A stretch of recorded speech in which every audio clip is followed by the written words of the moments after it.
If you miss your sports training or are worried about getting back on the ground and thinking about what and how you should train during this lockdown, then fear not. Hi, this is Madhuli and I am a sports psychologist.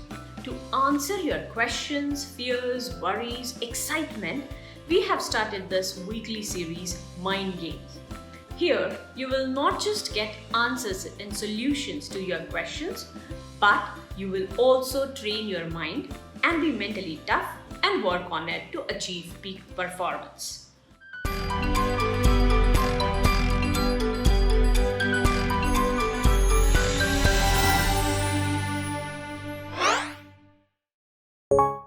Sports is not just to keep you active and engaged, but it is a lot more. It teaches you some precious life skills that no course will guide you so well. Hence, I would like to request you to support sports, and whenever this opens up again, please go back to your academies and train.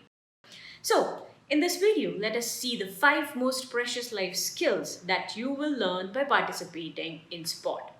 First, team spirit and cooperation.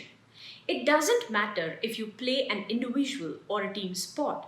The quality of your training and performance depends a lot on your team, your coaching staff, and your training partners.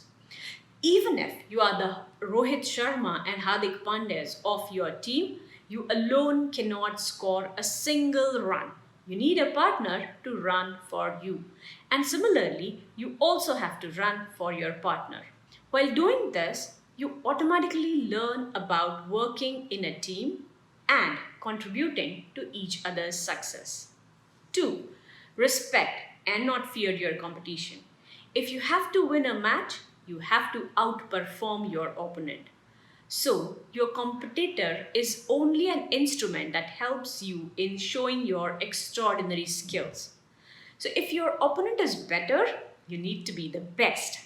The better the opponent, the better has to be your performance. You don't fear your opponent. When you understand this, you work to make yourself better every day. In this process, you start giving fearless performance during competitions. But as the game is over, you go to your opponent to shake hands and thank him for taking out the best in you. That's respect. I love the rivalry between Federer, Nadal, Djokovic. 3. Resilience. I'm sure you have been hearing this word quite often during this time.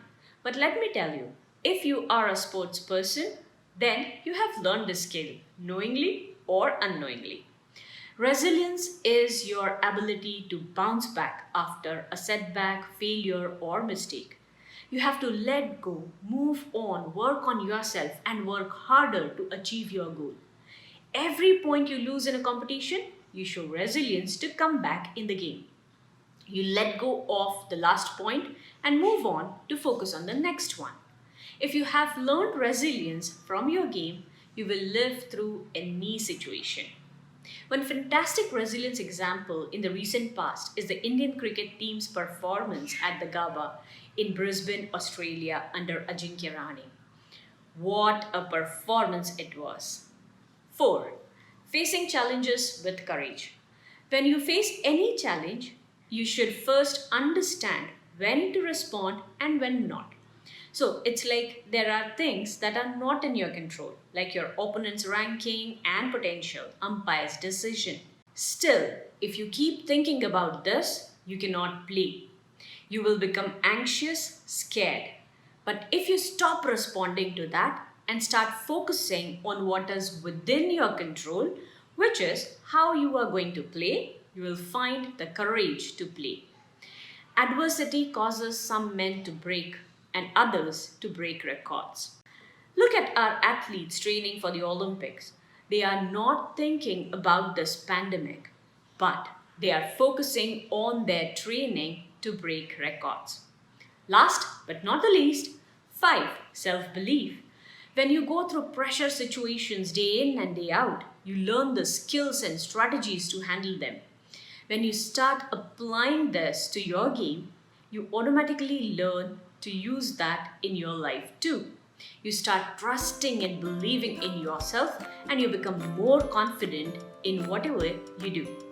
So, what do you think? Should we not go back to sports training when this opens up again? And what do we do now? Well, share, subscribe, like our channel, videos, and write to us in the comments section and start working on your mental fitness with us. So, see you next week with a new video to understand mental training and how we should train. Till then, stay safe, happy, and healthy. Thank you.